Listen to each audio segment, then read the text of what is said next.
bersatu membangun negeri dengan teknologi yang modern tapi tetap berbudaya bangsa.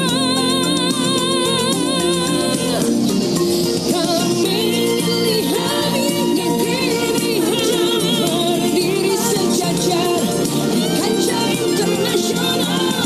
Satu cinta dan satu cinta, satu janji masa depan. Negeri ini bagi masa depan.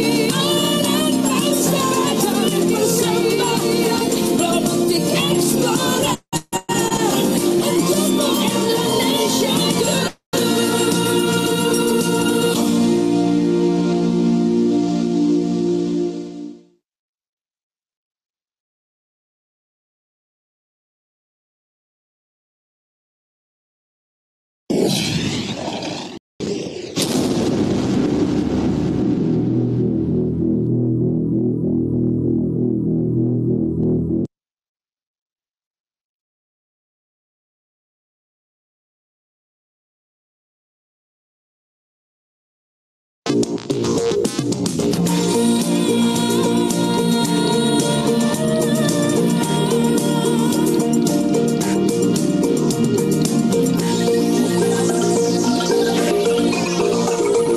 Zaman ini zaman yang maju,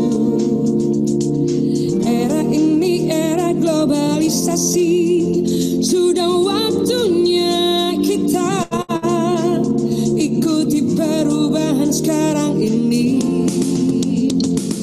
Mari kita bersama-sama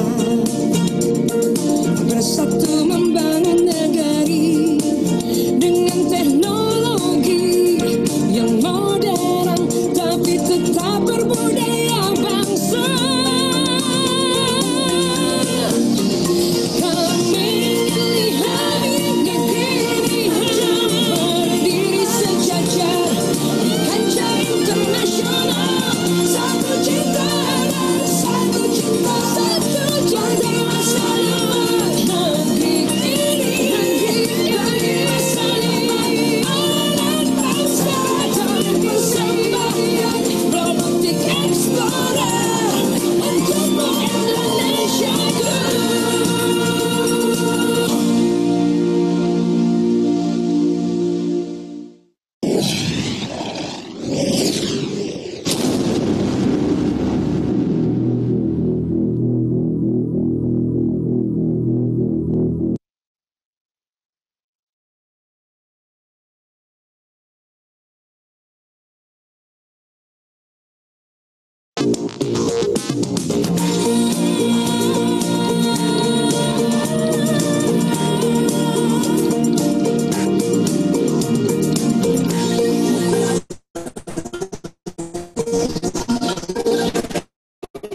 Ini zaman yang maju,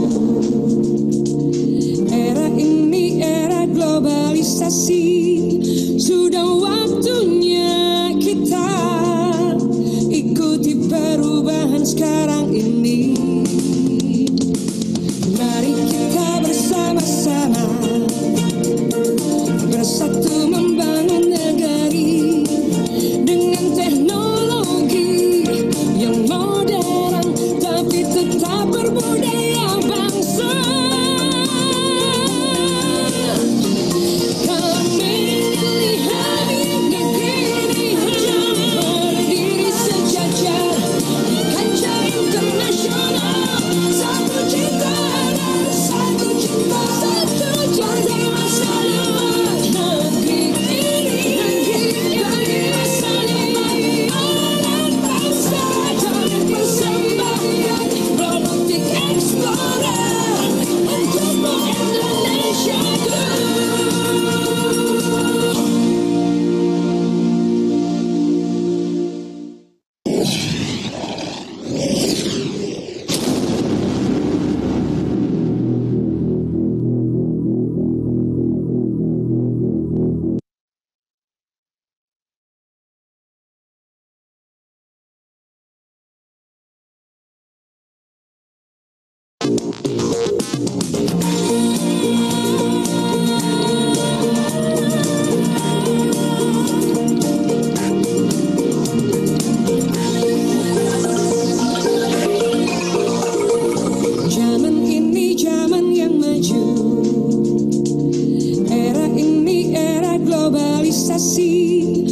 Sudah waktunya kita ikuti perubahan sekarang ini. Mari kita bersama-sama bersatu membangun negeri dengan teknologi yang modern tapi tetap berbudaya bangsa. Kami lihat negeri hanya berdiri sejajar di kancah internasional. Satu cinta dan satu cinta, satu cinta masa depan negeri ini, bagi masa depan anak bangsa dan persembahkan robotik explorer untukmu Indonesia dulu.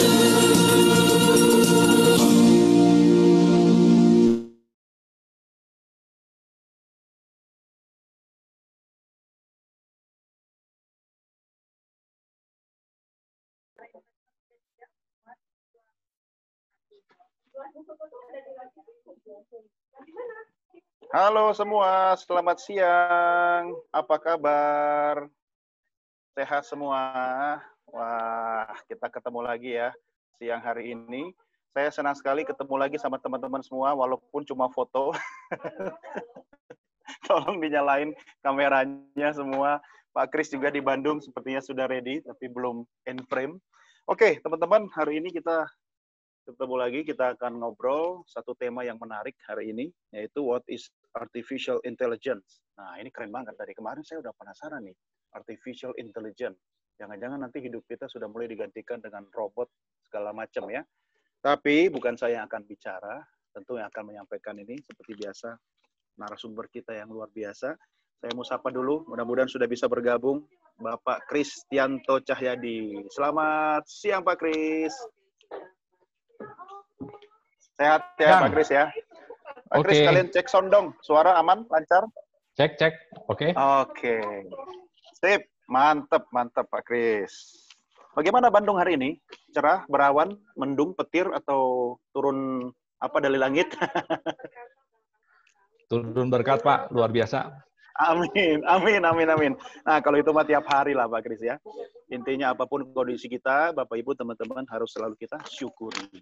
Karena kalau orang tidak pandai bersyukur, dia akan disyukur-syukurin. Nah, pilih bersyukur atau disyukur-syukurin. Oke, ya Pak Kris, saya mau konfirmasi dulu.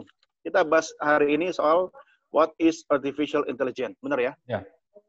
Nah, ini kelas berat ini. Saya sudah siapkan catatan saya. Ini kalau di kampus sudah masuk semester berapa ini, Pak? Berapa SKS ini, Pak? Kalau di kampus tergantung jurusan ya, tapi kalau jurusan-jurusan yang berhubungan dengan komputer biasanya di semester 5-7 lah. Wah, mantap. Berarti sudah sebentar lagi mau lulus ya. Oke, baik. Pak Kris, sebelum kita memulai, saya mau coba menyapa dulu apakah Ibu Era dari Politeknik Negeri Padang sudah bergabung bersama kita. Kalau Ibu sudah bergabung, boleh dinyalakan kamera dan... Sudah Pak Doni.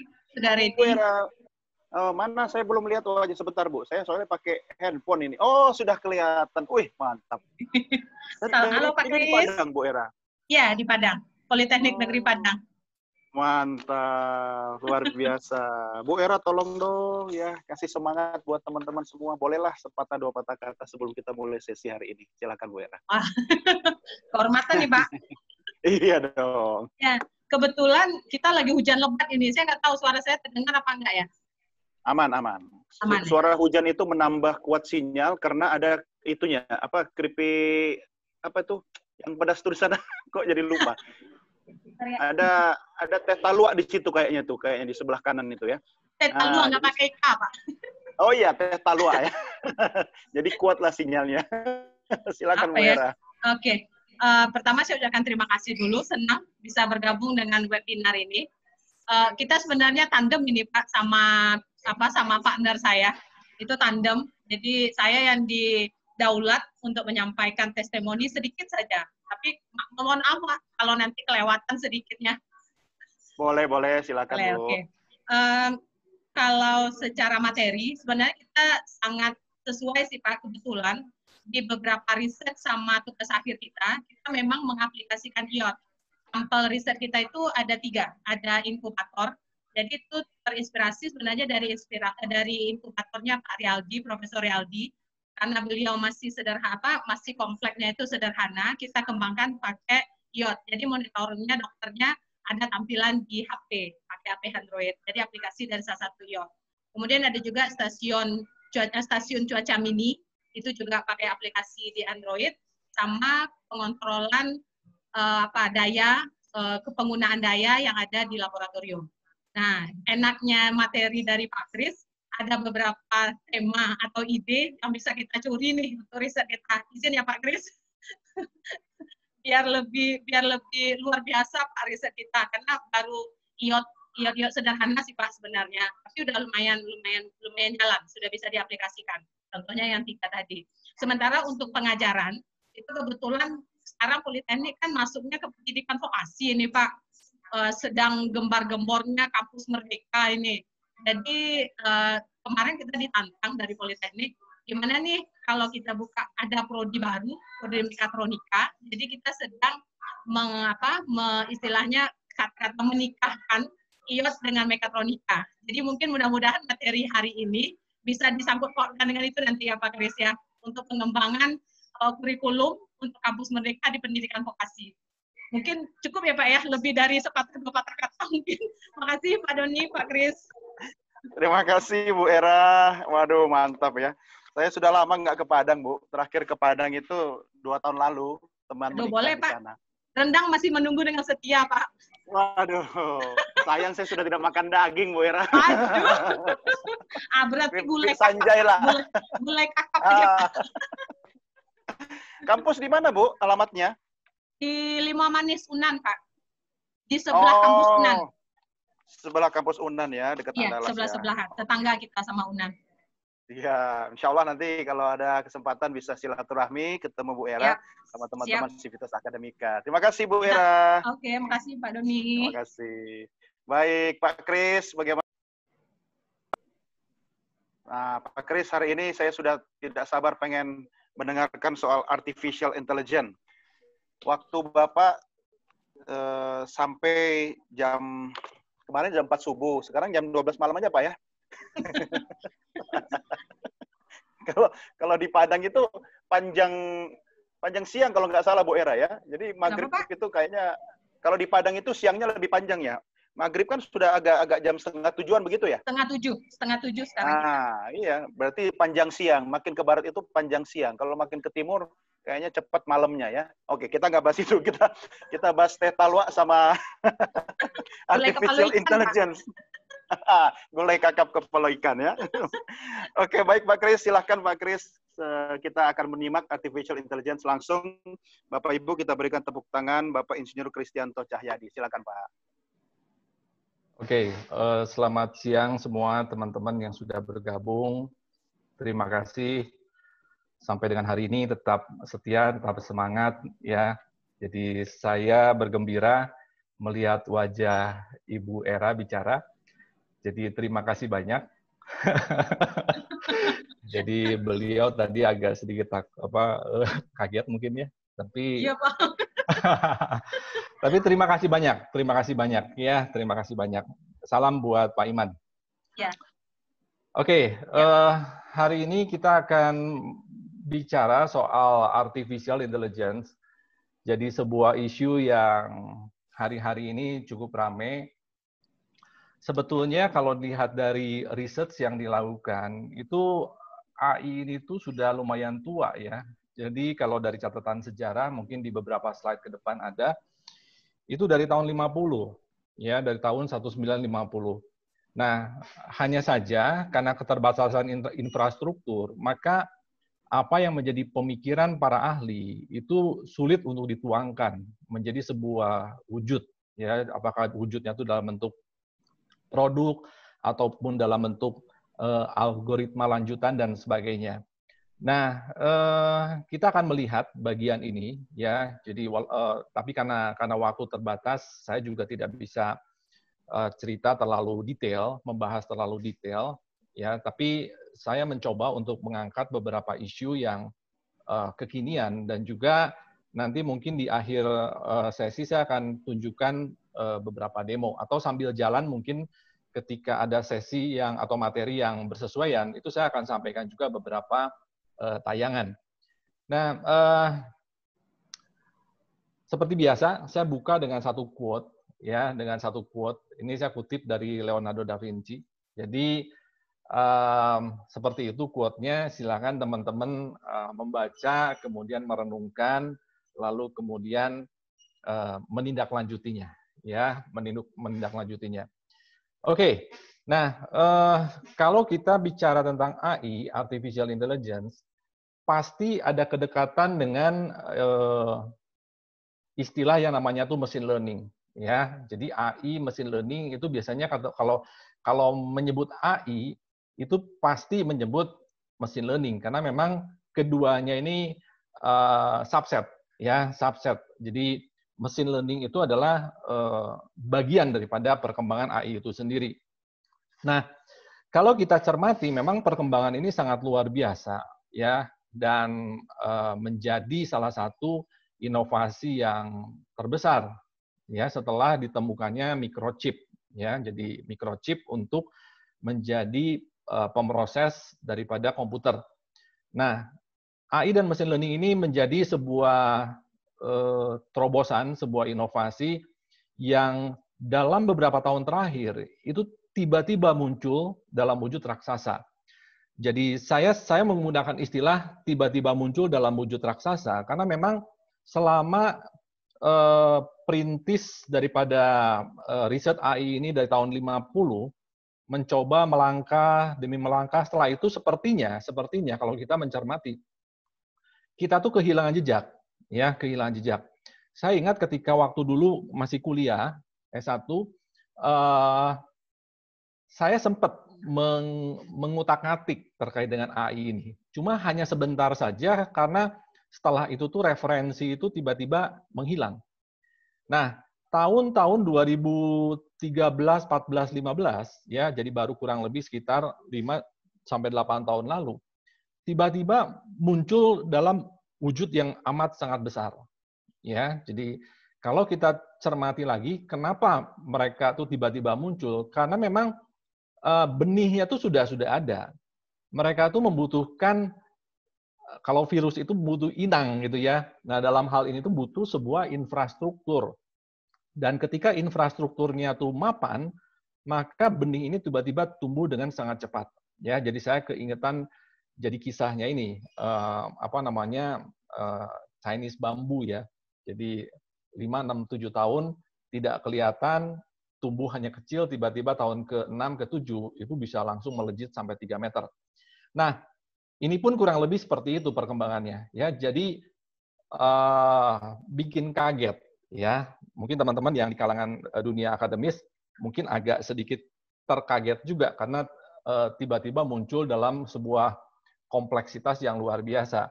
Nah, kalau kita mencermati perkembangan beberapa tahun lalu, mungkin kalau kita sering menyimak berita-berita di koran terkait dengan olahraga catur, hari itu sudah ada sebuah kejadian yang cukup mengagetkan. Karena apa? Karena seorang Garry Kasparov, ya, yang notabene adalah juara dunia catur, hari itu dia dikalahkan oleh IBM Deep Blue. Beberapa tahun sebelumnya, IBM Deep Blue itu kalah sama Garry Kasparov. Nah, cuma dalam tanding ulang itu Garry Kasparov kalah, ya, Garry Kasparov kalah. Nah,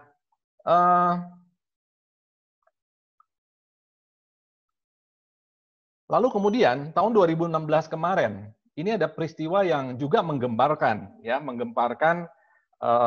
olahraga olah otak, ya, yaitu satu juara dunia, seorang juara dunia dari Korea Selatan, yaitu Lee Sedol, itu kalah, ya, kalah oleh satu sistem artificial intelligence yang dikembangkan oleh Google, ya, DeepMind's AlphaGo. Nah, waktu itu kalahnya cukup telak, ya, sampai di berita itu disebutkan bahwa Lee Sedol itu dia nggak mau lagi bertarung melawan komputer, ya, jadi dia udah kapok, jadi dia Dia udah berjanji bikin statement bahwa setelah kejadian kekalahan itu, dia tidak mau lagi bertarung lawan komputer. Nah, waktu Desember kemarin, kebetulan saya berkunjung ke negaranya beliau. Nah, di situ ketika baca surat kabar, ternyata dia membuka diri. Dia membuka diri, tapi ada tapinya. Syaratnya adalah bahwa komputer atau program yang digunakan untuk bertarung dengan dia itu hanya atau harus produk dari Korea Selatan. Jadi kalau dari produk negara lain atau bahkan yang dikembangkan oleh Google yang mengalahkan dia nggak mau. Tapi kalau untuk sistem AI yang dikembangkan oleh anak bangsa Korea Selatan, dia membuka diri ketika itu. Ya, jadi selebarannya saya sempat lihat ketika itu. Nah, dalam perkembangannya ini memang sangat luar biasa ya, sangat luar biasa. Ya, nah lalu yang berikutnya itu self-driving car. Ya, ini gembar-gembornya kita udah dengar lah, ya, udah banyak dengar bahwa ada nanti driverless, nggak ada pengendara.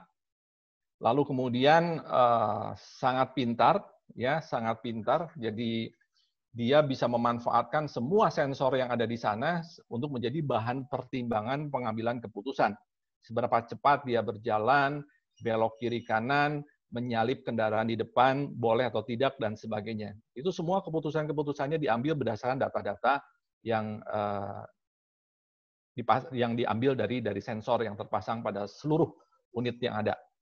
Nah, lalu yang berikutnya, ya, jadi kita ini karena memang gandrung dengan smartphone, lalu terhubung dengan internet, maka yang namanya cyborg, ya, cyber organism, itu sudah menempel dengan kita, ya, sudah menempel. Jadi kalau dulu kan cyborg itu tuh hanya ada di film, ya, jadi makhluk-makhluk seperti itu. Nah, tapi dengan kita sangat terikat, kita sangat punya satu kehidupan baru, yaitu di dunia internet, ya kita menjadi cyber organism, ya, kita menjadi cyber organism. Nah, lalu kemudian di bidang kesehatan, ya, di bidang kesehatan. Nah, ini ada satu hal yang menarik karena apa? Karena sistem AI, sistem kecerdasan buatan itu bisa mendiagnosa, bisa melakukan analisis terhadap beberapa kasus penyakit itu dengan cepat dan dengan tingkat akurasi yang sangat baik, ya, sangat baik. Nah, saya akan tayangkan dua video, ya. Saya akan tayangkan dua video. Kita coba simak. Cuma ini videonya pengantarnya bahasa Mandarin, ya. Jadi kalau teman-teman ada yang paham, ya silakan dipahami. Ya, saya sendiri kurang paham. Tapi apa yang menjadi maksud Saya paham, Pak daripada Kris. ini? Cuma paham. satu kata yang saya tahu, Pak Kris. Ya. Pucat tahu. Itu doang.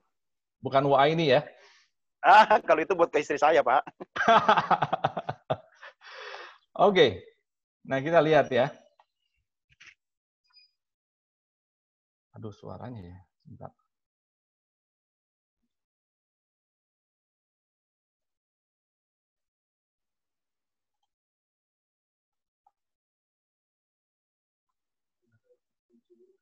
Ini ya. Suaranya belum ya, Pak Kris? Oke, sebentar.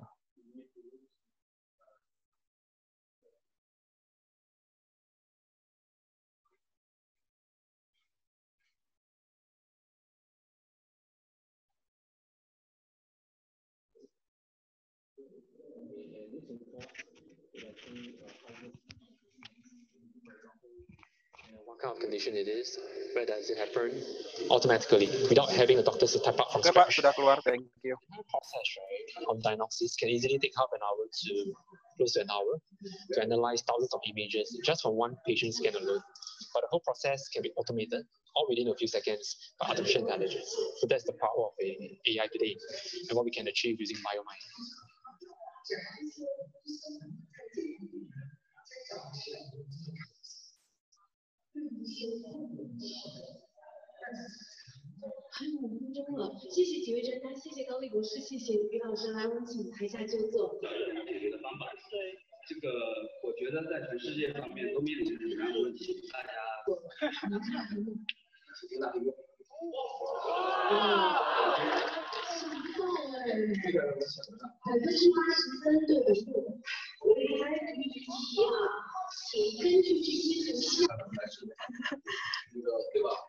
对，就是不了解。其实我对 AI 技术的发展也一直从来没有怀疑过。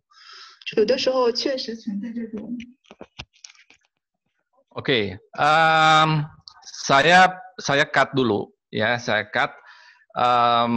Saya akan memberikan sedikit penjelasan mengenai acara tadi ya. Jadi selepas tayangan yang barusan itu ya ada cerita lah ya, ada sejumlah testimoni dan sebagainya.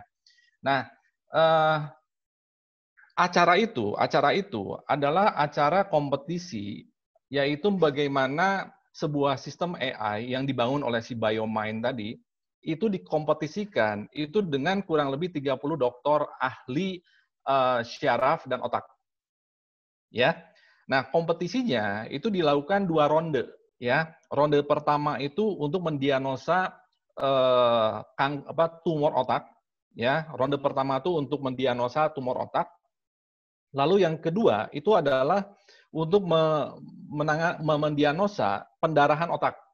Ya. Nah, dari 2 kasus ini mereka terlibat dalam diagnosa, diskusi dan sebagainya kalau yang tim dokter, sementara yang basisnya komputer itu menganalisa secara mandiri melalui program AI yang dikembangkan.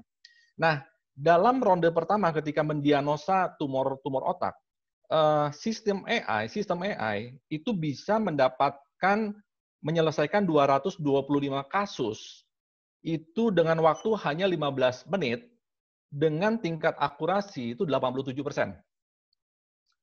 Sementara tim dokter itu bisa menyelesaikan 225 kasus selama 30 menit dengan akurasi 68%. Nah, lalu yang kedua, yang tadi yang grafik hasilnya itu ada di layar, itu adalah brain hematoma, jadi artinya untuk mendiagnosa pendarahan. Sistem AI itu bisa menyelesaikan dengan hanya 3 menit saja dengan akurasi 83%. Nah, sementara tim dokter itu perlu waktu 20 menit dengan tingkat akurasi 63%. Jadi di sini ada sebuah hasil yang lumayan signifikan perbedaannya, ya. Nah, tapi tetap ketika dilakukan pengobatan, pemberian obat tentu kita nggak berani ambil resiko kalau itu sistem AI yang memberikan resep, ya. Jadi dalam hal ini sistem AI itu akan membantu untuk mempercepat proses diagnosa. Tentu hasilnya nanti akan diserahkan kepada dokter ahli yang kemudian akan dianalisa lebih lanjut, didiagnosa lebih lanjut untuk kemudian diberikan pengobatan. Ya, jadi ini perkembangan ya saya kutip satu saja terkait dengan kesehatan. Nah, lalu yang lainnya ya terkait dengan pelaporan apa yang terjadi dengan investasi kita, ya portofolio kita naik atau turun dan sebagainya. Kalau orang-orang lain naik, kita turun, nah itu kenapa dan sebagainya. Nah, sistem kecerdasan buatan itu akan membantu kita untuk memberikan saran-saran, ya. Lalu juga akan memberikan perkiraan. Ini kenapa kok terjadi seperti ini? Berdasarkan apa? Berdasarkan data-data, ya. Berdasarkan data-data. Oke. Nah, kalau kita coba melihat dari jenisnya, ya. AI itu secara umum itu ada tiga tipe atau 3 kelompok besar. Nah, yang hari ini ada itu adalah artificial narrow intelligence. Ya, jadi kalau kita mendengar kata AI hari ini itu tuh yang sebelah kiri, ya artificial narrow intelligence. Ini yang realisasinya itu sudah ada. Sementara yang tengah dan yang paling kanan, artificial general intelligence dan artificial super intelligence, ini belum ada, ya. Jadi artificial general intelligence itu masih akan dikembangkan. Konon ya robot Sophia yang kemarin sempat kita lihat tayangannya itu sudah masuk ke dalam kategori yang kedua ini, ya artificial general intelligence. Tapi kalau melihat dari spesifikasinya itu harusnya belum, ya, harusnya belum. Nah, sementara yang paling kanan, artificial super intelligence, ini masih ada di film-film fiksi, ya, masih berupa mimpi, masih berupa hayalan dalam tanda petik, ya, karena memang artificial super intelligence ini itu memasukkan unsur yang namanya tuh kesadaran, lalu emosi juga nanti dimasukkan ke sana, ya. Bahkan secara intelek itu bisa lebih smart daripada otak manusia, ya. Jadi kalau ini sudah terwujud, ini memang agak-agak sedikit mengerikan. Tapi untuk mencapai ke tahapan itu, kelihatannya tidak semudah dan tidak secepat yang diperkirakan, ya. Ini prosesnya masih amat sangat panjang, ya, amat sangat panjang. Nah, kemudian kalau kita perhatikan artificial narrow intelligence, ya, itu dia punya karakteristik, ya, dia punya karakteristik. Karakteristiknya tuh dia hanya mengerjakan satu, ya, satu tugas dalam satu waktu. Dia tidak bisa seperti kemampuan otak manusia yang dia bisa menangani satu saat dia bicara, saat yang bersamaan dia juga bisa mendengar, ya, satu saat tangan kita bisa dikontrol untuk mengerjakan sesuatu, ya. Nah, untuk tahapan narrow intelligence ini masih belum bisa, ya. Jadi masih berupa tugas tunggal, ya. Jadi specified task. Jadi tugas tertentu, pekerjaan tertentu yang dia bisa tangani.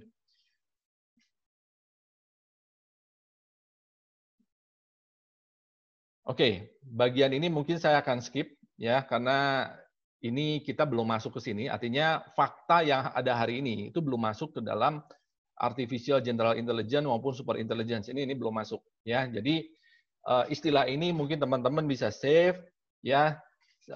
Lalu kemudian ketika membaca artikel-artikel, ya bisalah menghubungkannya bahwa oh ya, general intelligence seperti ini, super intelligence itu seperti itu. Oke, nah sekarang kita akan fokuskan pada narrow intelligence, ya. Jadi kalau sekali lagi kalau kita hari ini mendengar kata artificial intelligence, yang dimaksud itu adalah artificial narrow intelligence.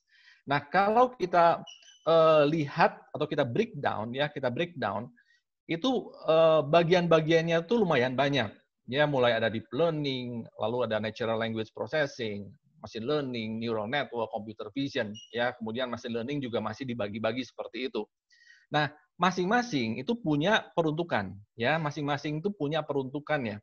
Nah, kalau misalnya contoh ya, natural language processing, ini dipakainya untuk apa? Dipakai untuk bisa menyimak apa yang dibicarakan oleh orang. Jadi ketika kita menyampaikan kalimat atau kata-kata, maka mesin itu bisa memahami, ya, semantik makna kata, makna kalimat dari apa yang kita ucapkan, ya. Sehingga dari sana baik ucapan maupun dalam bentuk tulisan, itu sistem itu bisa menyimpulkan arah daripada arti kalimat itu. Contoh ya, mungkin teman-teman waktu era pemilu kemarin kan muncul istilah hate speech, ya, hate speech. Lalu kemudian di Twitter, di media sosial itu dibaca datanya oleh sistem, kemudian dilakukan klasifikasi. Oh, ini masuk kategori hate speech, ya. Nah, ini masuk kelompok yang namanya natural language processing, ya. Jadi dengan menggunakan pendekatan NLP yang adalah bagian dari artificial intelligence, kita bisa melakukan klasifikasi seperti itu. Nah,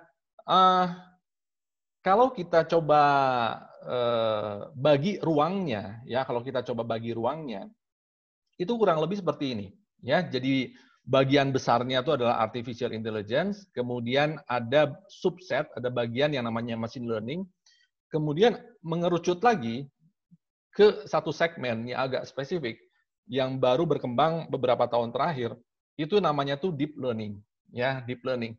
Nah, deep learning ini menggunakan basis itu jaringan syaraf tiruan. Jadi bagaimana sebuah proses komputasi dalam komputer itu meniru cara kerja otak. Ya, jadi bagaimana informasi mengalir, lalu kesimpulan yang dibuat seperti apa dan sebagainya. Ya, ini semua prosesnya itu dilakukan melalui cara komputasi. Oke, hari-hari ini kalau kita perhatikan, yang namanya aplikasi machine learning itu mungkin kalau kita sering bermain-main atau sering menggunakan e-commerce, ya, transaksi online, kita sebetulnya tanpa disadari kita sedang dimanfaatkan oleh aplikasi machine learning, ya. Oke, mungkin seperti apa? Nah, contoh yang paling gampang ya. Kalau kita belanja sedang login ke dalam satu sistem, satu platform toko online begitu. Tiba-tiba ada penawaran-penawaran, ya. Jadi tiba-tiba muncul beberapa item barang di sana. Tiba-tiba kita diingatkan, oh ternyata saya butuh loh barang-barang ini, ya. Jadi seolah-olah sistem itu memang memberikan yang namanya rekomendasi, ya, rekomendasi. Nah, contoh lain misalnya di Facebook, ya, Facebook pertemanan, ya, tiba-tiba ada satu notifikasi bahwa ada teman namanya Amir yang suggested. Ya, suggested. Jadi artinya yang disarankan untuk kita menjalin pertemanan dengan beliau. Nah, ini kerjaan daripada machine learning. Ya, ini kerjaan daripada machine learning. Nah, jadi kita sebetulnya sudah sangat terbiasa dengan hal-hal seperti itu karena sehari-hari pun kita menemukan seperti itu. Ya. Nah, kita coba untuk menggali lebih dalam ya. Karena isu yang kita angkat lebih dalam hari ini itu adalah tentang yang namanya machine learning, ya. Nah, sebuah sistem machine learning itu adalah sebuah sistem yang mampu belajar, ya, mampu belajar.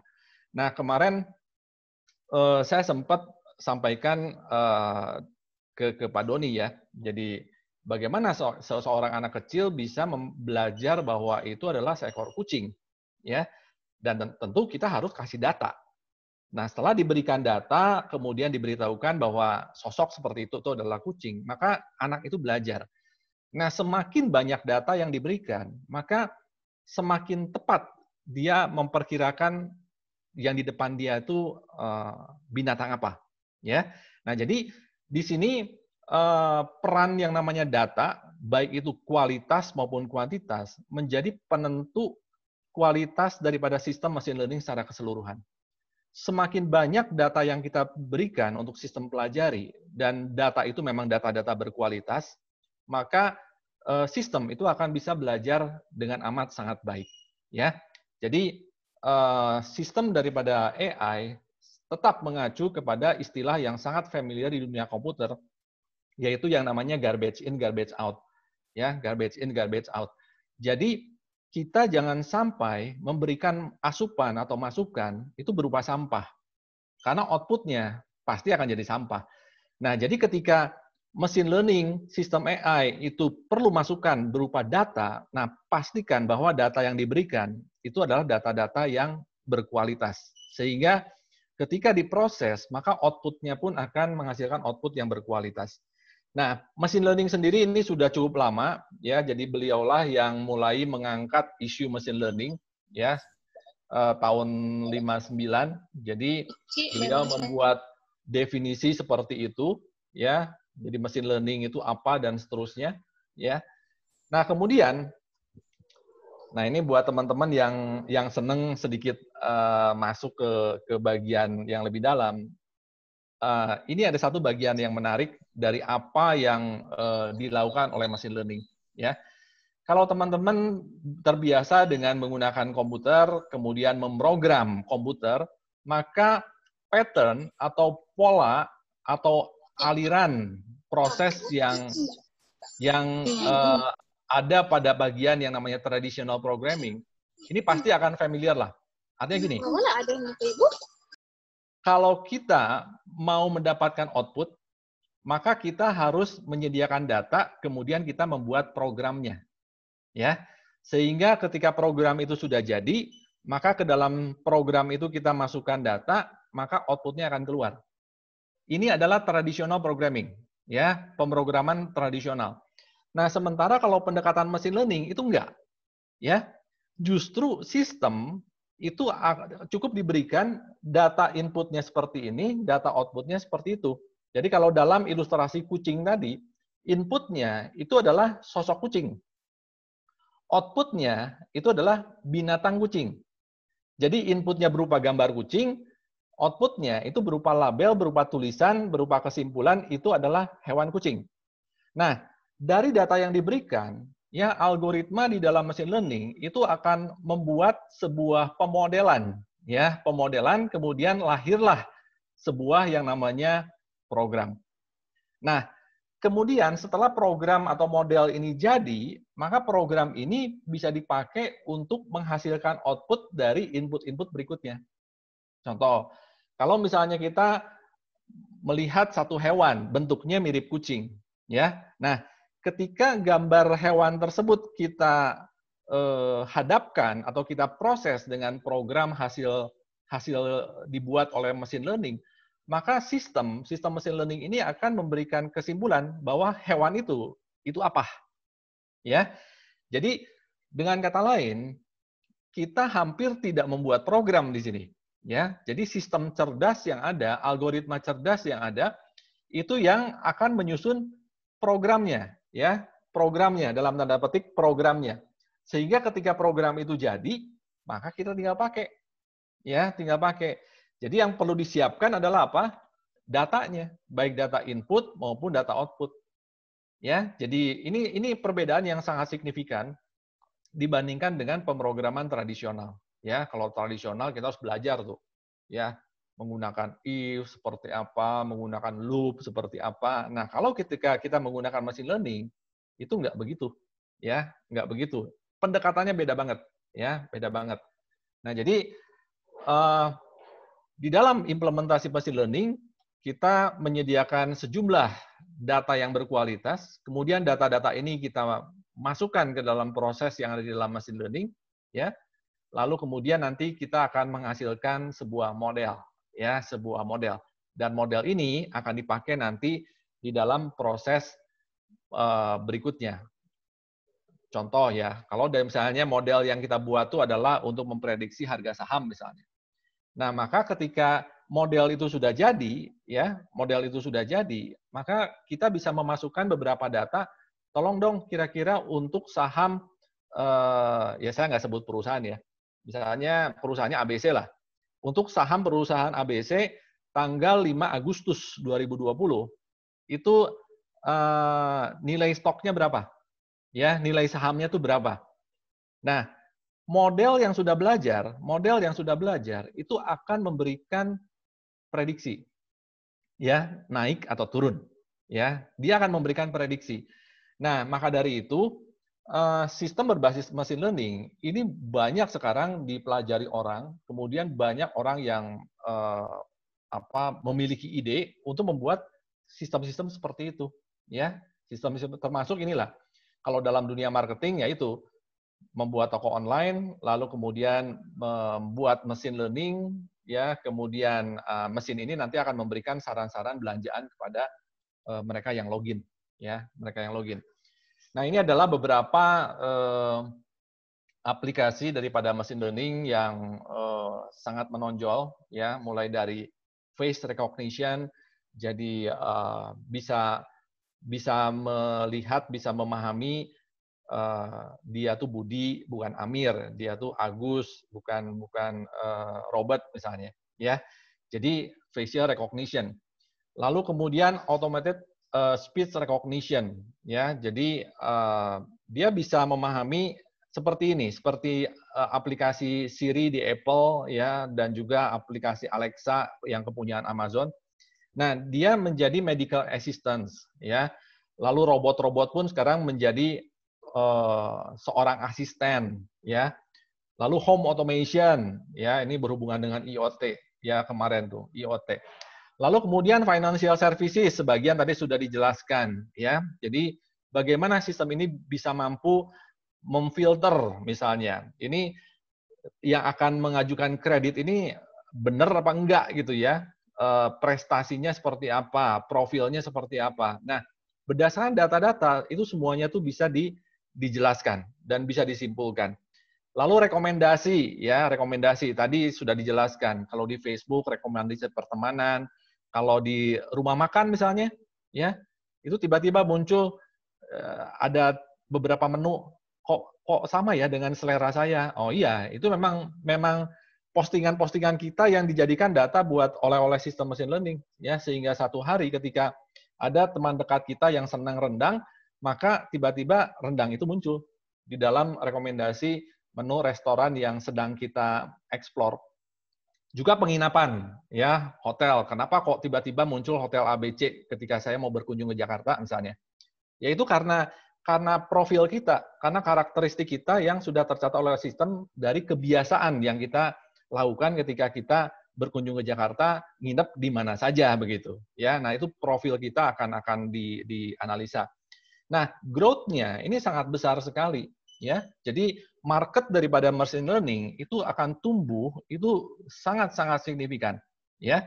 Jadi kalau setiap kita hari ini sudah sangat-sangat fasih, sangat-sangat expert di bidang machine learning, nah ini tinggal tunggu waktu saja, ya. Tunggu waktu maksudnya tuh tinggal nuai, ya, tinggal panen. Jadi masa panen itu tinggal nunggu waktu saja gitu. Ya, jadi kalau yang belum, ayo kita sama-sama lari, ya, mengejar supaya ketika saatnya tiba, maka kita bisa panen bersama-sama, ya. Jadi ini growth-nya sangat luar biasa, ya, sangat luar biasa. Lalu kemudian apa sih yang dibutuhkan untuk belajar machine learning? Ya, mungkin kalau kita melihat dari item-itemnya, mungkin ada beberapa yang agak sedikit alergi ya. Ada aljabar linier, wah kemarin-kemarin belajar aljabar linier, kabur melulu gitu ya, bolos melulu. Nah, hari ini perlu ya, perlu. Karena kalau nggak paham, hanya bisa pakai, tapi tidak bisa menggali, mengeksplorasi lebih dalam. Ya, lalu statistik, probabilitas, kalkulus, ya, lalu teori graf, kemudian programming skill. Nah, jadi kalau misalnya arahnya mau ke sini, ya, materi matematik yang seabrek itu sebetulnya bisa dipilah. Ya, jadi cukup fokus ke ya ini, aljabar linier, ya, statistik probabilitas, kalkulus sama teori graf. Selebihnya jadi pernak-pernik aja lah, ya, pernak-pernik. Lalu kemudian programming skill, ya, yang harus terus diasah. Oke, nah machine learning sendiri kalau kita lihat ada 3 kategori atau 3 jenis ya. Ada supervised, ada unsupervised, lalu kemudian ada juga reinforcement. Nah, kalau yang tipe yang pertama nih, machine learning-nya tuh ketika kita akan implementasi, kita harus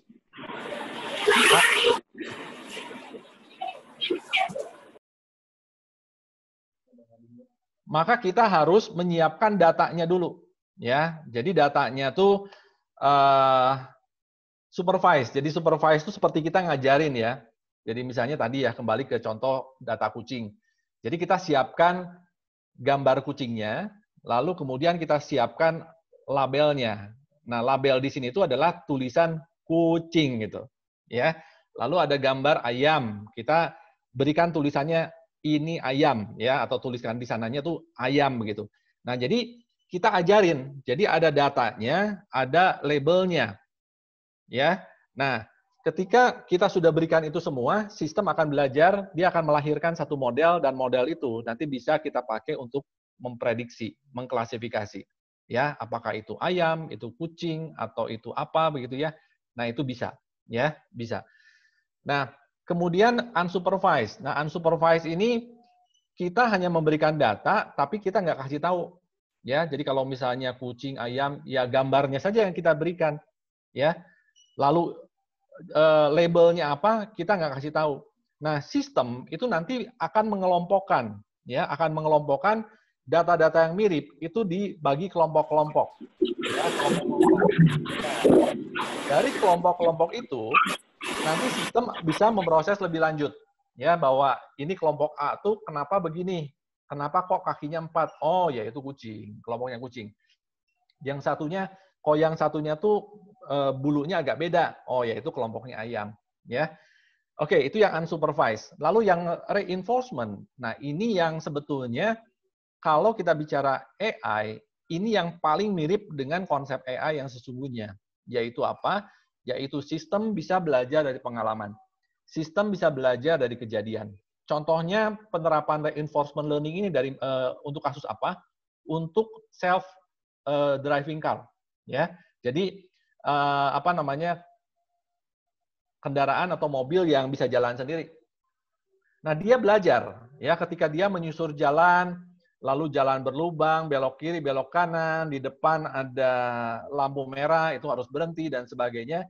Nah, dia belajar, ya, dia belajar. Jadi kalau saya sering menyebutnya tuh, ketika kita belajar berenang itu nyebur. Nah, nyebur sambil belajar gitu loh. Jadi belajarnya tuh nggak diduduk dulu di kelas, belajar konsep, teori, dan sebagainya. Enggak. Ya. Cukup dikasih bekal minimal, kemudian setelah itu turun ke lapangan. Lalu dari sana, dia belajar. Ya, dari sana belajar.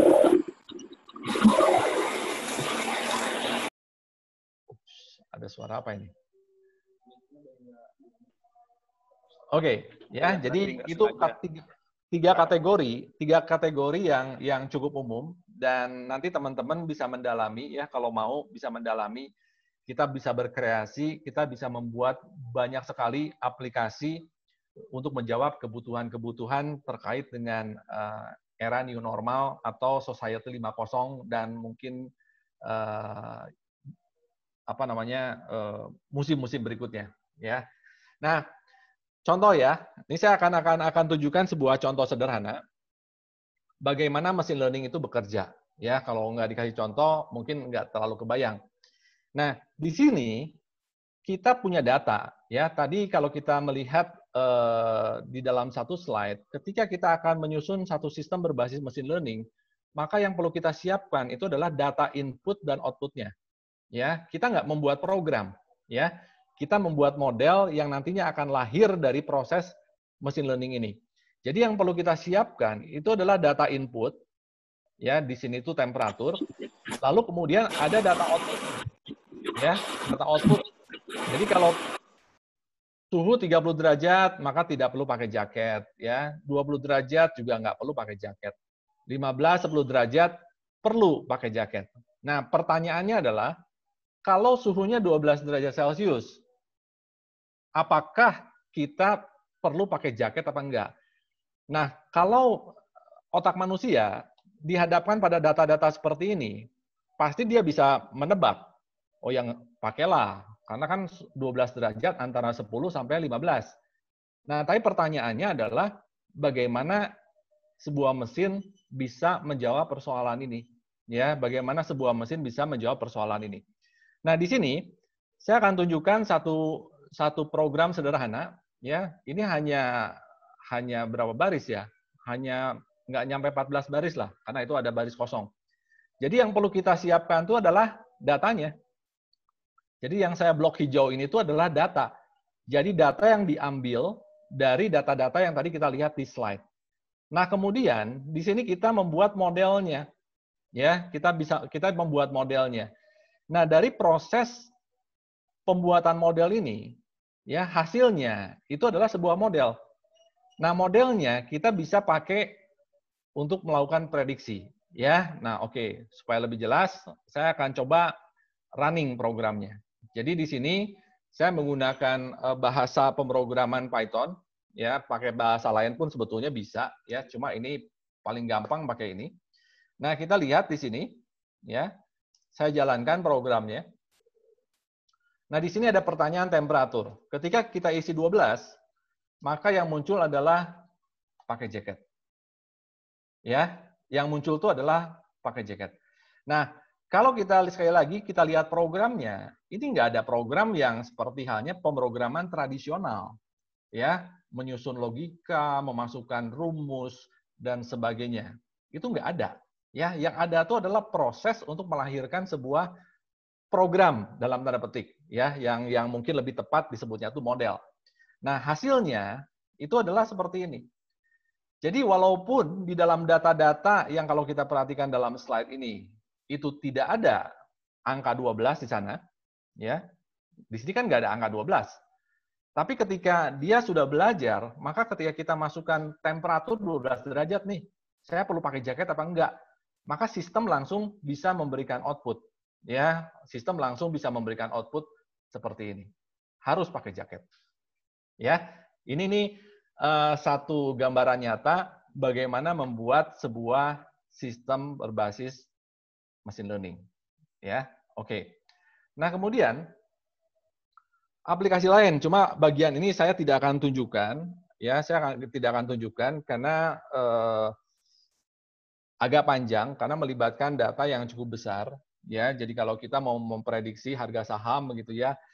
Nah, cuma seringkali kalau bicara soal ini biasanya ya nyerempet ke arah ini ya, apa namanya tuh mendapatkan keuntungan ekonomi. Ya nggak salah, memang kita kan membuat sistem seperti ini kan tujuannya ke arah sana. Kalau nggak menguntungkan, ya ngapain buat, ya. Nah, jadi biasanya memang kita mengembangkan sistem seperti ini, ya. Mungkin dengan istilah yang lebih umum tuh robot gitu ya, robot forex, robot saham dan sebagainya. Tujuannya adalah untuk melihat secara teknikal itu beberapa waktu ke depan itu harga saham ini itu naik apa turun. Ya, dan kita bisa membuat modelnya, ya. Jadi mudah nggak mudah karena harus melibatkan data dan historis yang lumayan panjang, ya. Nah, jadi ini ada beberapa poin yang bisa diperhatikan, ya. Tapi sekali lagi ini hanya urusan ilmu pengetahuan, ya. Saya tidak mendorong lebih lanjut ke arah praktek di lapangan kecuali memang ada teman-teman yang berminat. Ya, kalau teman-teman yang ada yang berminat, ayo kita riset sama-sama, ya kita riset sama-sama supaya bisa menghasilkan satu produk berbasis machine learning yang bisa menjawab kebutuhan banyak investor, ya banyak investor. Oke, itu saja yang saya bisa sharingkan di kesempatan ini. Kiranya apa yang disampaikan bisa memberikan inspirasi, memberikan wawasan, bisa memberikan satu pengetahuan baru.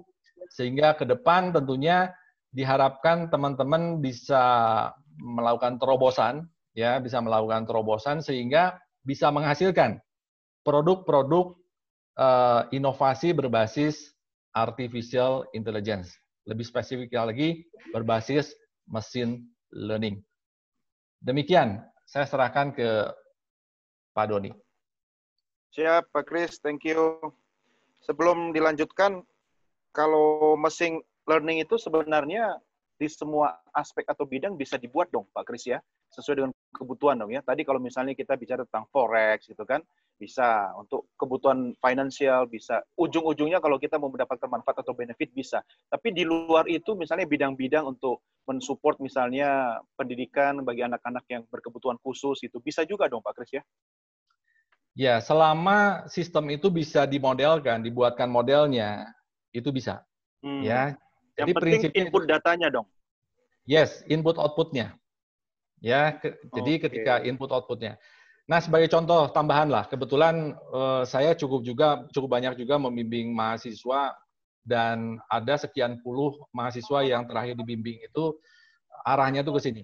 Ya, saya coba angkat supaya nanti bisa lebih jelas lagi sebetulnya sistem berbasis machine learning ini tuh bisa untuk solusi seperti apa.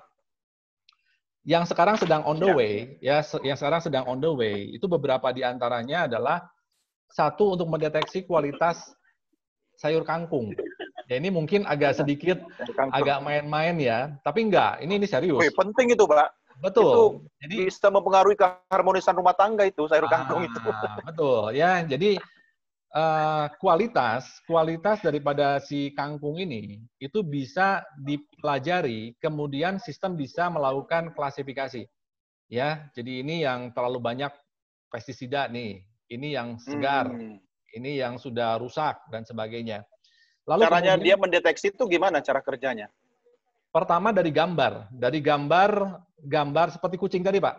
Jadi gambar-gambar yang ada dari 3 kategori tadi, kangkung yang sehat, yang terpapar pestisida, kemudian yang sudah rusak, itu semua dikumpulkan. Ya, dikumpulkan. Lalu kemudian dikelompokkan. Ya, nah setelah itu data-datanya itu dimasukkan ke dalam sistem. Ya. Nah, kemudian ada satu lagi, kemarin ini anaknya tapi baru lulus. Jadi sistemnya itu dipasang di drone. Ya, dipasang di drone, lalu di drone itu dipasang kamera. Kemudian drone-nya diterbangkan di atas persawahan. Ya. Lalu kamera itu menangkap foto daripada persawahan itu, kemudian dia memetakan kualitas pemupukan. Ya, jadi ada petak sawah, ini kekurangan pupuk jenis apa, petak yang lain itu kekurangan pupuk seperti apa, yang lainnya sehat dan sebagainya. Ya, jadi bisa seperti itu. Iya, iya. Wah, ini menarik sekali ya.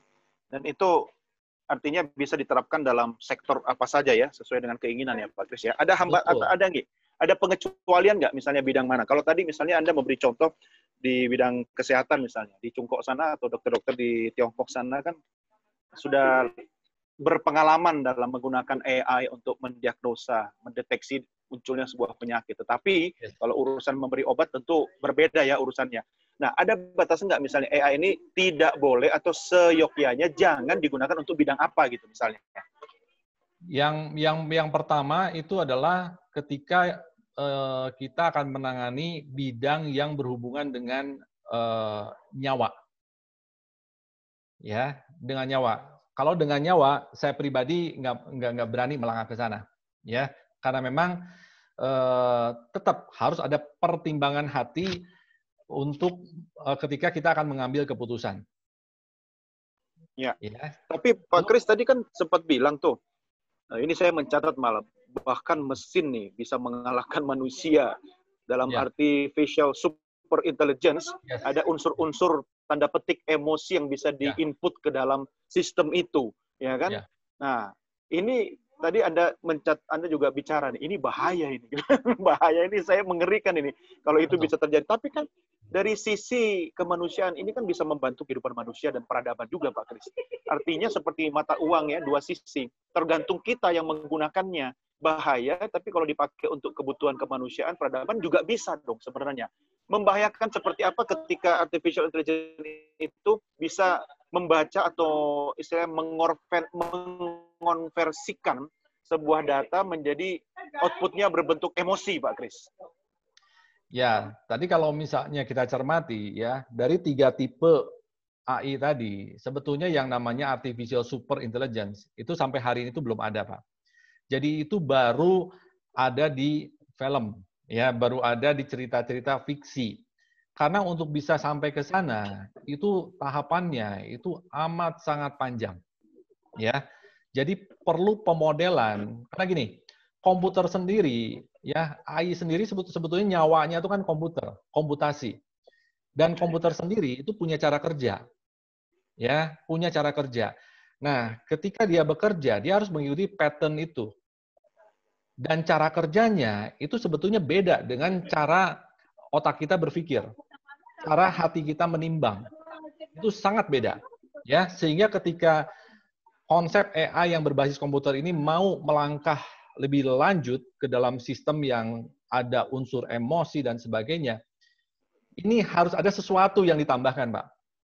Ya, jadi kalau basisnya hanya komputasi, pastinya itu sangat kaku. Ya, jadi walaupun hari ini katakanlah ada robot-robot yang beberapa negara itu sudah mensahkan manusia married sama robot, tetap ada sesuatu yang kaku. Ya, ada sesuatu yang kaku karena basisnya itu komputasi. Iya, iya. Basisnya itu matematik, Pak. Itulah kelebihannya manusia sebenarnya ya, yang tidak bisa. Iya, iya, iya. Ya.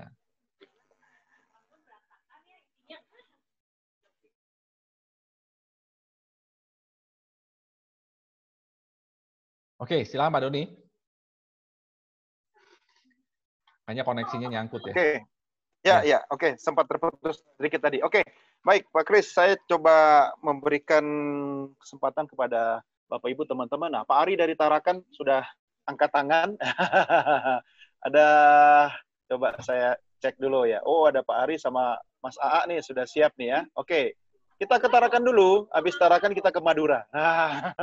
Mas Ari silakan, boleh diaktifkan kamera dan audionya. Ya. Pak Bapak Ibu, Pak Doni, Pak Kris. Siap. Sore, Pak. Baik. Menarik tadi Pak sampaikan, tertarik sekali tentang AI ini. Mungkin kalau dari saya, Pak Kris, Pak Doni, saya mau coba menghubungkan ke IoT-nya, Pak. Jadi kalau disebutkan tadi bahwa machine learning sudah sedemikian disampaikan tadi itu, kemudian proses-proses yang terjadi di dalamnya seperti apa. Nah, kalau misalkan Pak Chris, ini kita mau terapkan di IoT-nya, tentunya kan kalau melihat proses tadi kan butuh komputasi yang luar biasa ini Pak Chris. Artinya dari perangkat juga yang harus dipersiapkan untuk bisa mengolah proses itu juga harus bukan perangkat yang main-main.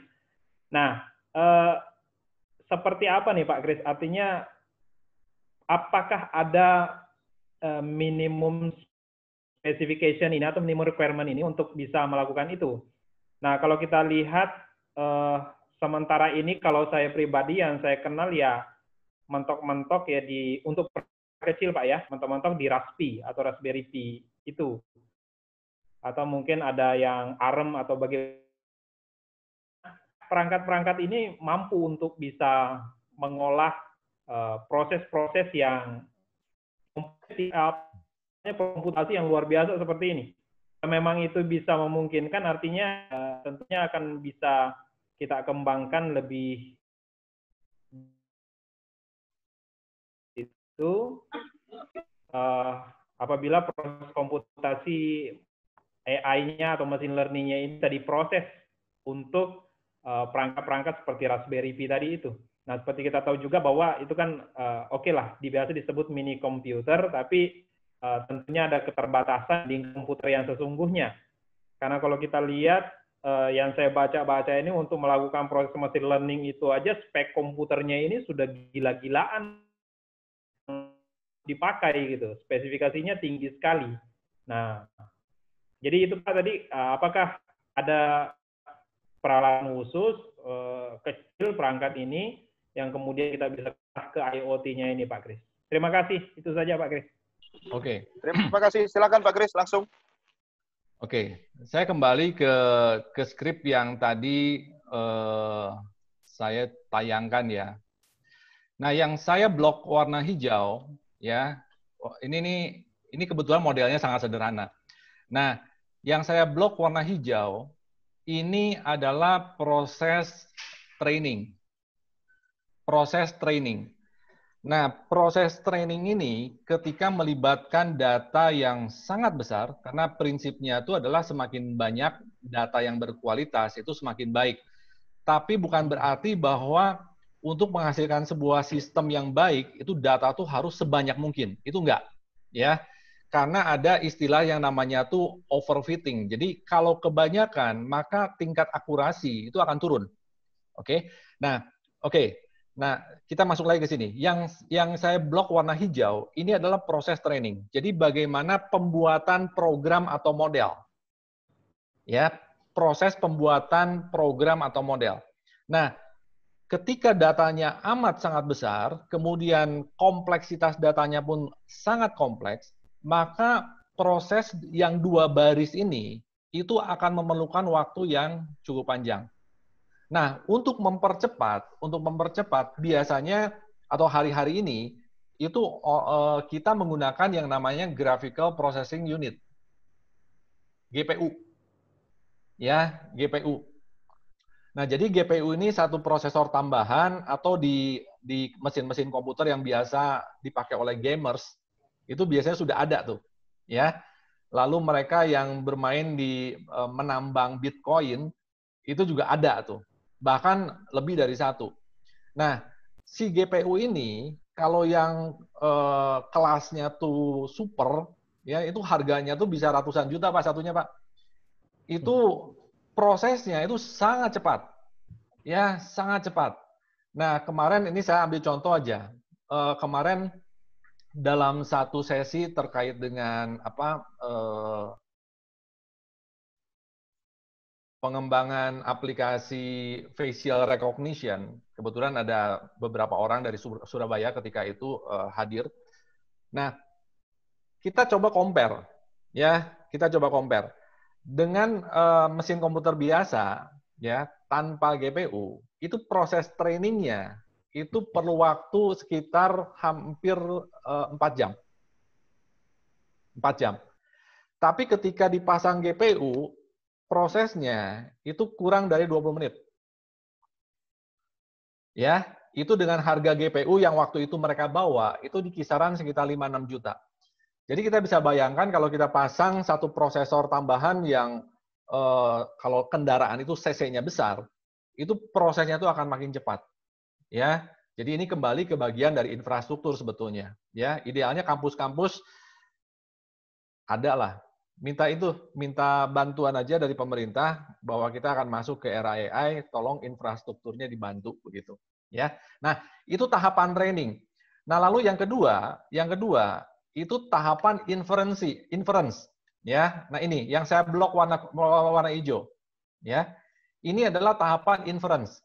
Jadi artinya tahapan di mana yang namanya program atau model itu sudah jadi. Ya, tahapan inferensi. Jadi tahapan yang berwarna hijau ini prosesnya itu lebih ringan dibandingkan proses training yang pertama. Sehingga untuk hardware itu tidak diperlukan satu spesifikasi yang terlalu tinggi. Ya. Nah, mungkin tadi Pak Ari menyampaikan tentang Raspberry Pi gitu ya. Kira-kira sanggup enggak?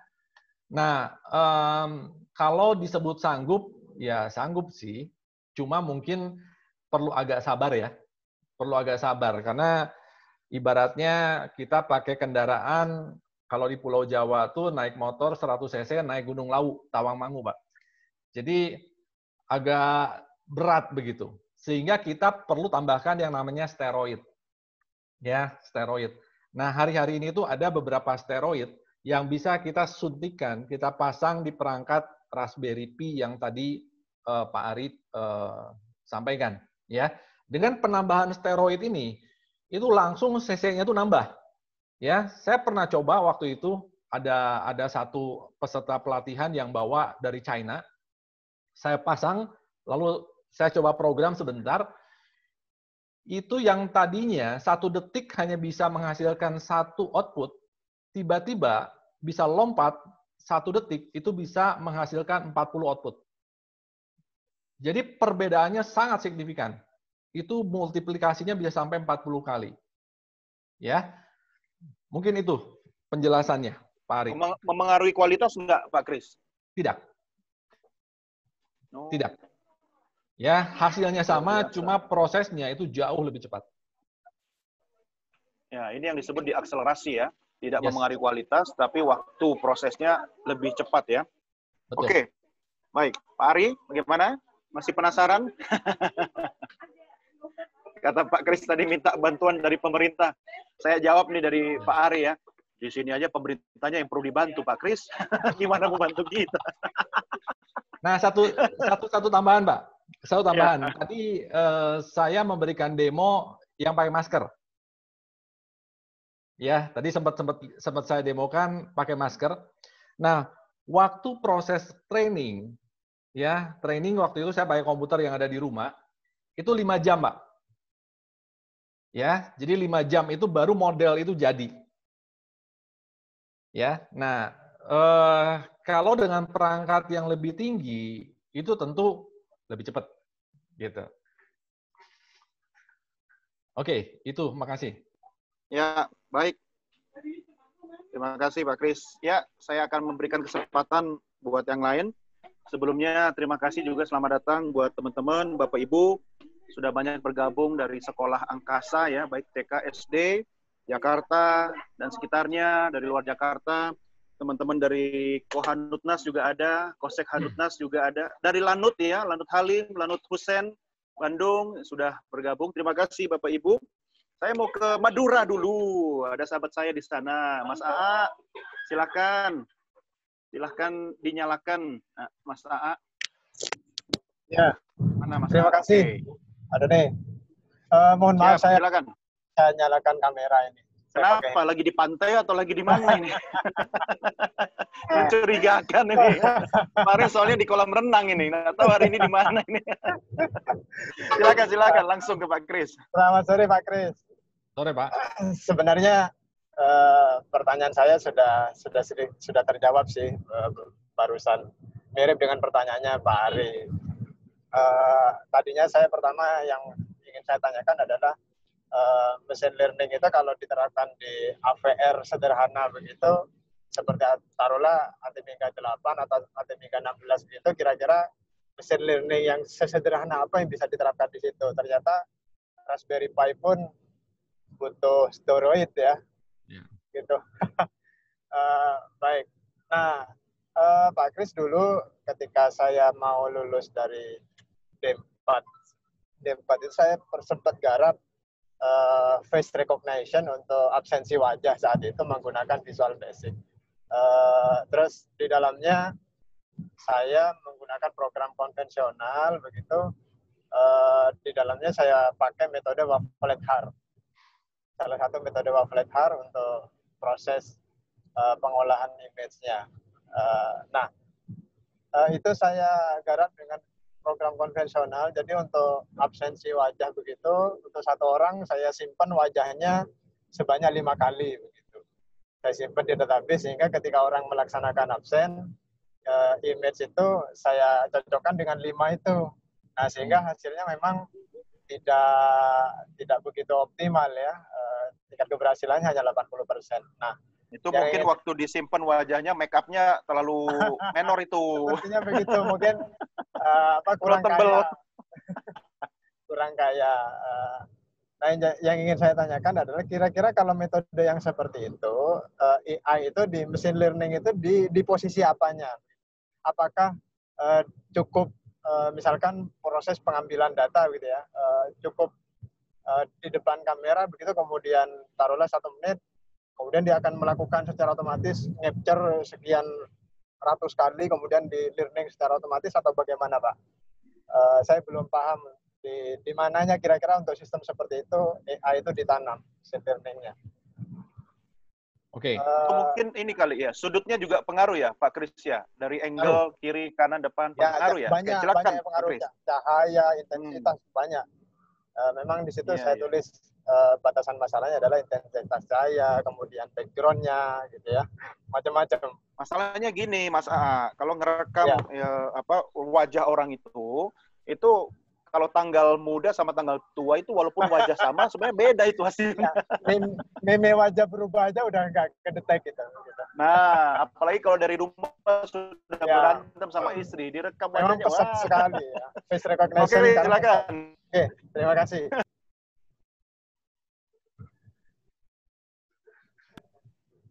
Ya, terima kasih. Silakan Pak Kris. Ya, jadi mungkin satu poin yang ingin saya tambahkan bahwa dengan hadirnya machine learning, maka ada banyak algoritma konvensional yang dulu pernah kita kenal, bahkan kita pakai, itu menjadi kadaluarsa. Ya, saya ulang. Iya. Jadi dengan hadirnya machine learning, dengan prosesnya tuh yang notabene itu beda dengan konsep tradisional, maka kita akan melihat bahwa algoritma yang dulu-dulu pernah kita pakai, ya hari ini itu akan kadaluarsa, ya akan tergantikan. Dan hasilnya itu lebih memuaskan. Kalau tadi Pak Aak menyampaikan bahwa satu wajah itu diambil 5 capture begitu ya, 5 image.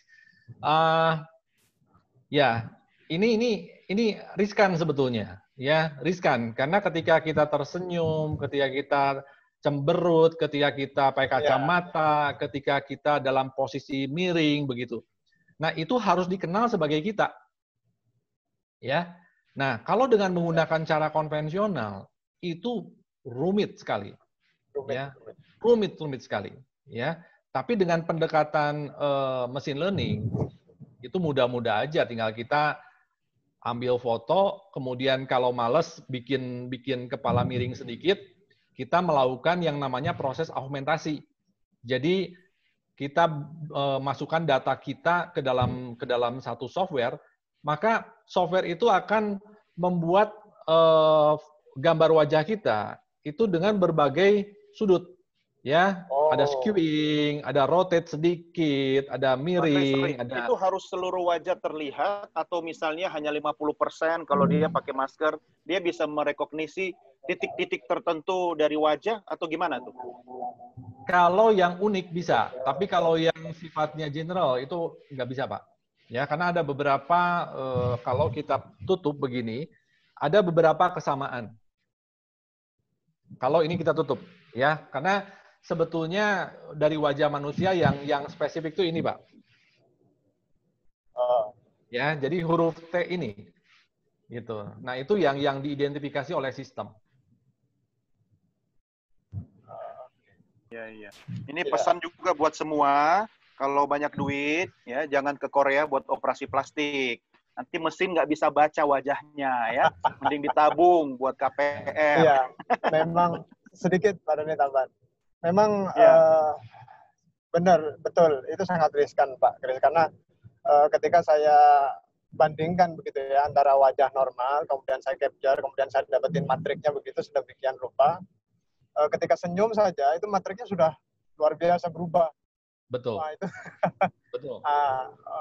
artinya sekarang itu sudah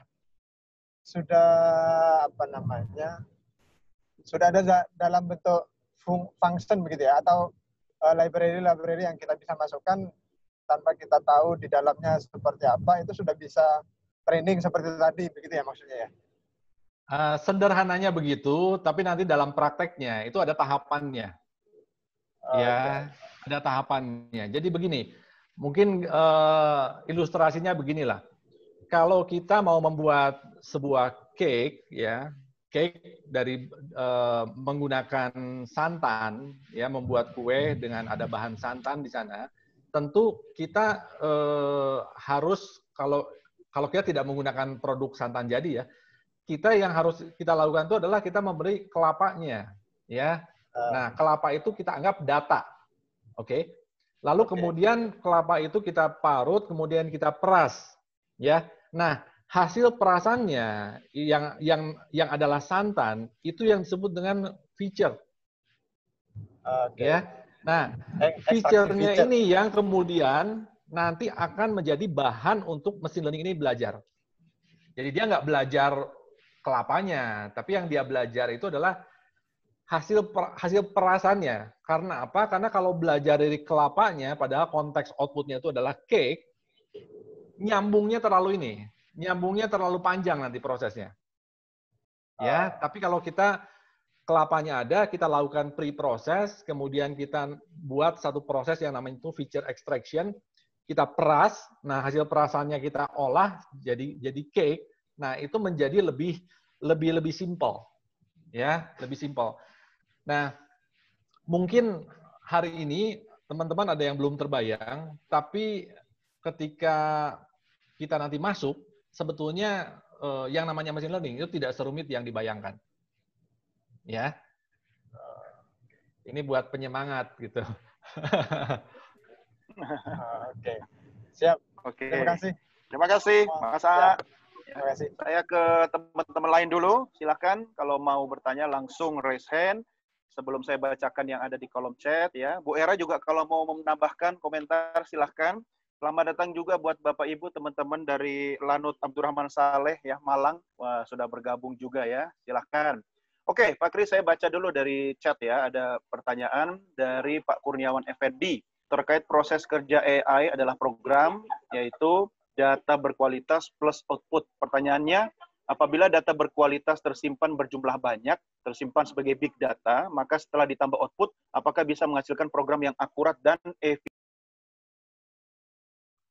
Ya, tadi sudah disampaikan sepintas ketika menjawab pertanyaan dari Pak Ari, bahwa yang namanya jumlah data dan kualitas data itu menjadi perhatian. Jumlah data semakin banyak itu bukan berarti semakin baik. Ya, jadi ada satu tahapan di mana jumlah datanya kalau terlalu banyak itu akan menimbulkan penurunan akurasi. Itu yang dalam istilah teknis itu disebutnya tuh overfitting. Tapi kalau datanya terlalu sedikit, maka sistem itu tidak memiliki akurasi yang bagus. Ya, nah dalam bahasa teknis itu disebutnya tuh underfitting. Nah, jadi biasanya yang kita lakukan adalah kita mengumpulkan data, kemudian kita lakukan pemrosesan di dalam pembelajaran machine learning, kemudian kita lihat tingkat akurasinya. Kalau setelah dikasih data dia naik akurasinya, berarti memang kondisinya datanya kurang. Kita tambah, kita tambah, kita tambah, kita tambah. Nah, sampai satu waktu tertentu, jumlah tertentu, sistem ini mengalami yang namanya kejenuhan. Ya, dia mencapai titik jenuh. Nah, ketika itu, ketika kita tambah data lagi, maka akurasinya itu akan turun. Ya.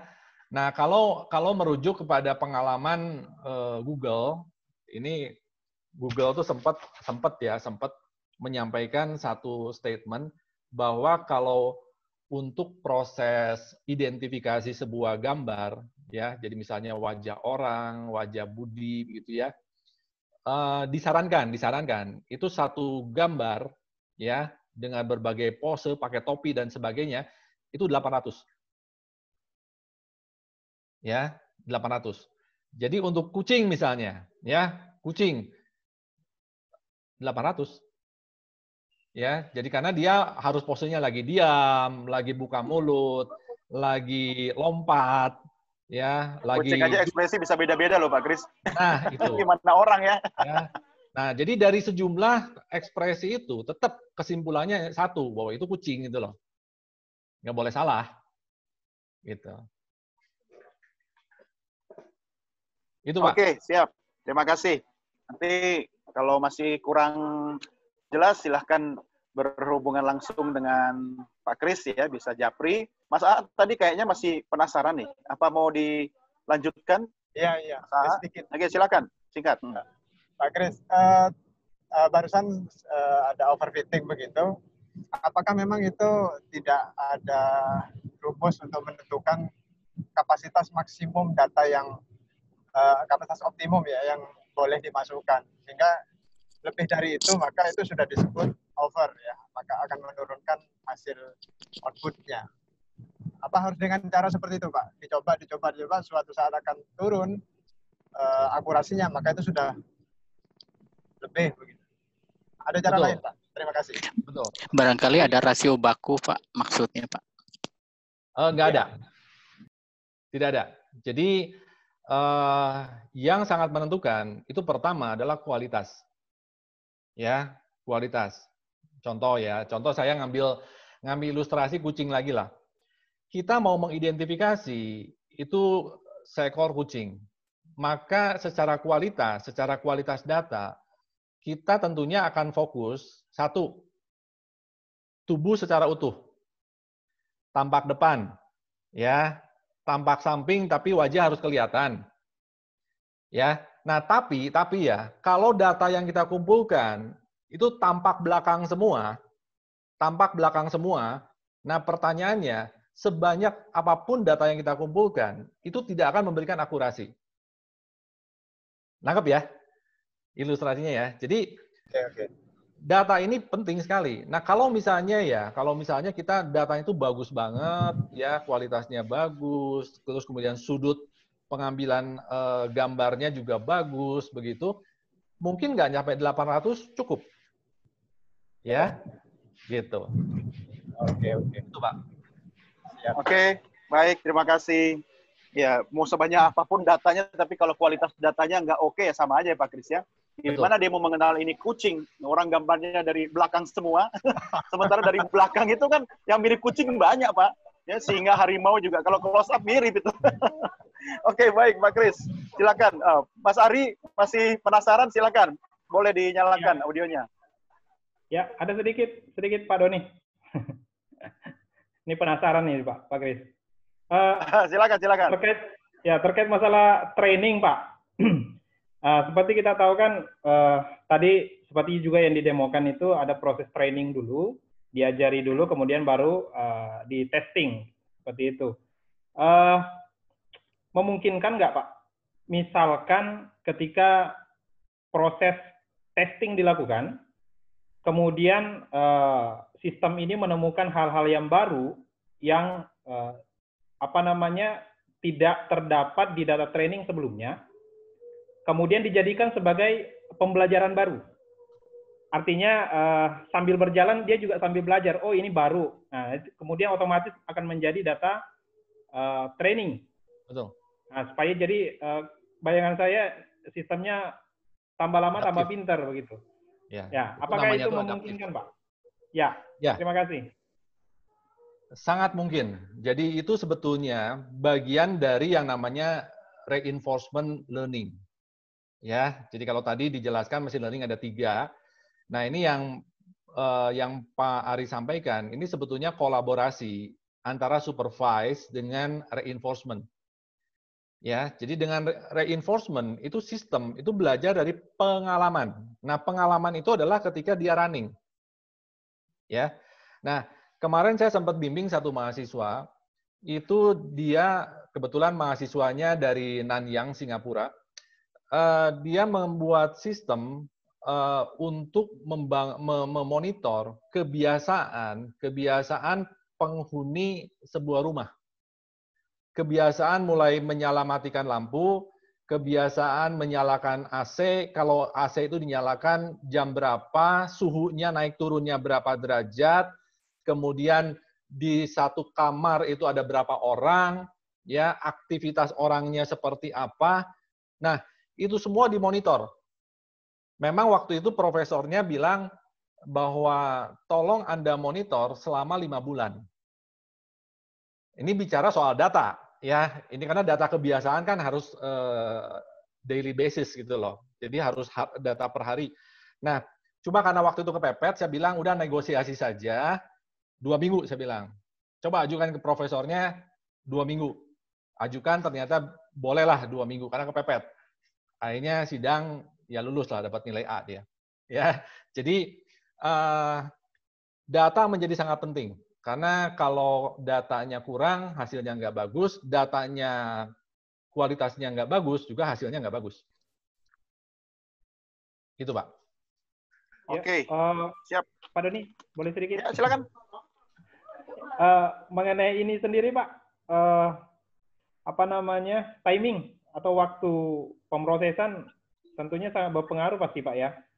Karena kalau seperti waktu saya tesis kemarin kan, Pak, kebetulan saya juga mengangkat tentang human detection.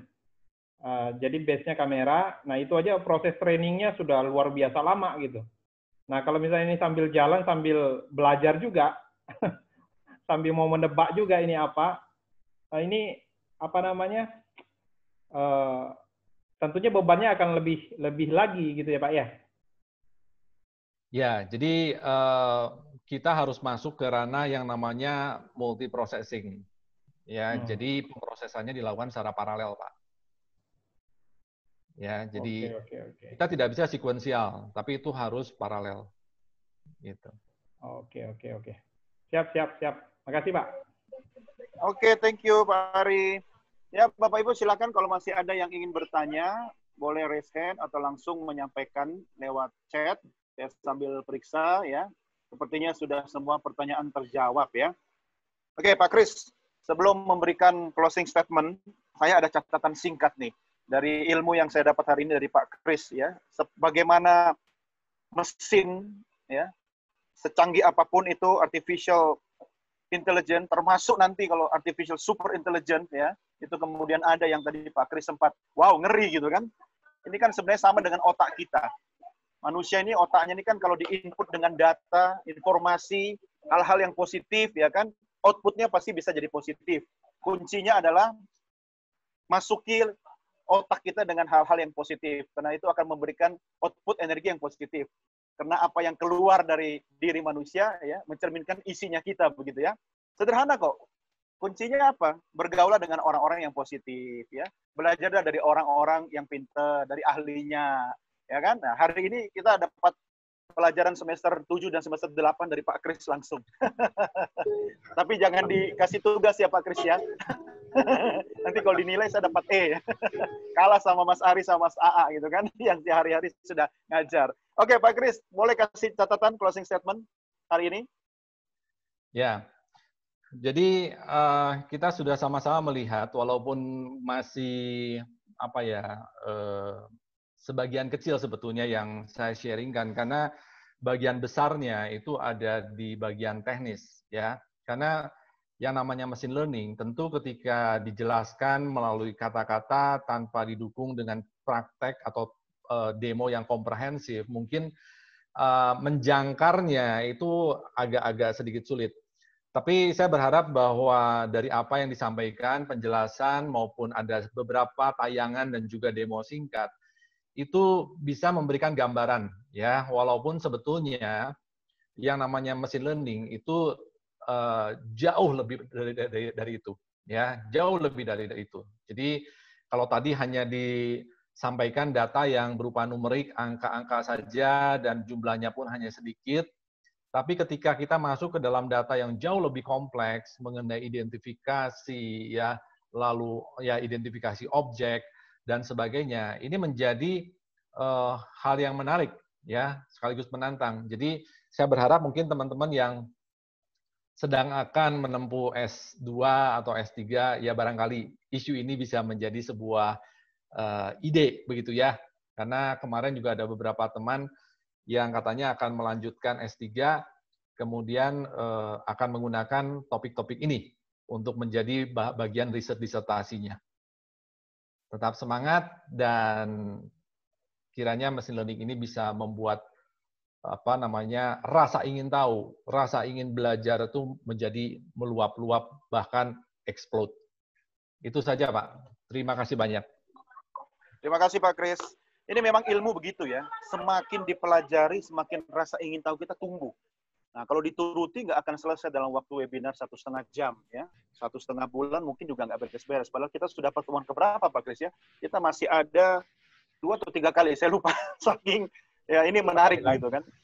Ya, nah, tapi jangan lupa Bapak Ibu ya, tetap kita ketemu lagi nanti di hari Jumat ya. Di hari Jumat kita masih ada sesi. Kalau masih kangen sama Pak Kris ya, jangan lupa bisa ganggu hidupnya Pak Kris di Instagramnya. Tidak terjawab hari ini, DM aja ya di Instagramnya Pak Kris ya kan. Kalau kangen boleh nanti bertanya langsung. Baik Bapak Ibu, terima kasih sudah bergabung bersama kita. Ini banyak banget ya teman-teman dari Sabang sampai Merauke. Ya, spesial juga teman-teman dari Sekolah Angkasa, TK SD, baik dari Halim, kemudian ada yang dari mana tadi, dari Abdurrahman Saleh Malang, ya, dari Husein Satu Negara, terima kasih sampai hari ini tetap setia. Dari Kosek Hanutnas juga terima kasih ya. Buat semuanya kita ketemu di hari Jumat. Hari Jumat 2 hari dari sekarang pukul 14.30 waktu Indonesia Barat ya. Kalau masih kangen sama Pak Kris ya, pantau terus kegiatan kita ya. Kalau masih kurang ya itu tadi saya bilang, follow Instagramnya, DM aja, ganggu hidupnya Pak Kris. Kalau soal ilmu robotik pasti dijawab ya kan. Nah, kalau kangen sama saya ya tunggu setengah jam lagi saya siaran ya di Berita 1 ya. Kita ketemu di TV. Pak Kris, thank you Pak Kris ya. Terima kasih. Teman-teman, terima Sampai kasih. Ketemu lagi. Ya. Pak Kris Dr. Cahyadi, terima kasih. Terima kasih. Ya. Pak Doni, terima kasih juga Pak Doni. Ya, tunggu dulu. Kita ritual dulu. Tolong dinyalakan dulu semua kamera. Nah, baru kelihatan wajahnya semua. Giliran mau foto, aduh ibu-ibu. Begitu selalu ya. Dari tadi saya ngomong sama handphone gitu kan, giliran mau foto baru kelihatan wajah ya. Oke, silakan. Mana ada Bernard atau Rahel yang di studio RE, Robotic Explorer. Silakan dihitung ya. Kita akan berfoto bersama. Sudah siap? Bagaimana Bernard monitor? Oh, lagi di jalan. Siapa yang di studio? Oke, sama. Oke. Dari situ. Bisa nggak dari situ? Bisa. Oke. Coba di capture ya. Nah, dihitung aja, dihitung. Nah, ini teknologi begini, dimanapun kita berada, apapun acaranya ya. Bu Era yang di Padang aja udah senyum-senyum tuh, siap difoto tuh.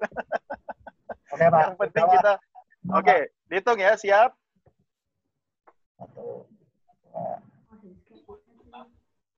Nggak ada suaranya, Bernard. Udah, sekali doang. Cukup? Udah. Aman? Oke, terima kasih. Bu Era juga terima kasih ya. Salam buat sama-sama Pak Doni. di Protect. Oke, terima kasih Bu Era, terima kasih semua. Terima kasih semua. Bu Lola. Sampai hari Jumat. Sampai hari Jumat ya. Bapak Ibu, thank you. Masa lagi di jalan? Oh, ketahuan nih ya. Thank you, thank you. Ya, saya pamit dulu, mohon izin. Selamat sore. Assalamualaikum warahmatullahi wabarakatuh. Sampai jumpa. Terima kasih. Selamat sore. Waalaikumsalam.